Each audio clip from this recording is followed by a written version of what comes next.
Jpmogon Ceo Dimon out with his annual shareholder letter. I want to get straight over to Leslie Picker, who's been going through that letter. Of course, something that the investment community looks at virtually every year, so very, very carefully this year. Perhaps even more important. Yeah, and good timing this year, of course, as everyone wants to hear his perspective. He's writing in his 58-page annual letter that the economy is facing, quote, considerable turbulence. He's saying that the short-term effects from tariffs is likely to have inflationary outcomes and, quote, whether or not the menu of tariffs causes a recession remains in question, but it will slow down growth. He reminds readers that stagflation in the 1970s didn't stop the trend of rising rates, noting that even though interest rates have come down recently, this trend could still reverse. Dimon says even with the recent declines, equity valuations are still well above their historical averages. On trade, Dimon says, quote, where the United States is treated unfairly, we should demand those agreements be fixed.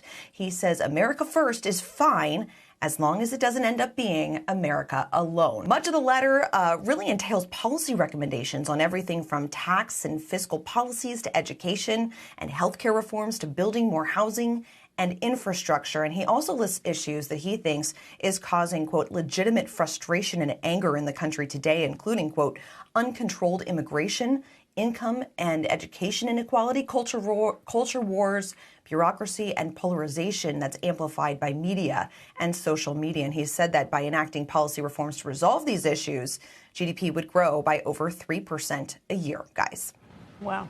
You know, I get the sense that Jamie traditionally works on that letter a pretty long time in advance, but Leslie, it sounds like he was updating it up to the last minute this year. Some of it sounded like before the mess that we're in right now. Yeah, some of the other issues. I'm sure that's the long-term stuff he was working on. Yeah. My guess is he spends months on this, but he must have been working on it right up to Saturday. Right. Pretty thoughtful. I mean, to say that there are inequities and they need to be dealt with. I don't know if you need to go shock and awe. I don't know why incremental sort of a approach, stepwise fashion might.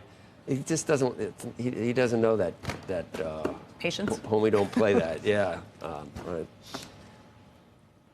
Leslie, thank you. Yeah. No, I think he. Oh, go ahead, Leslie.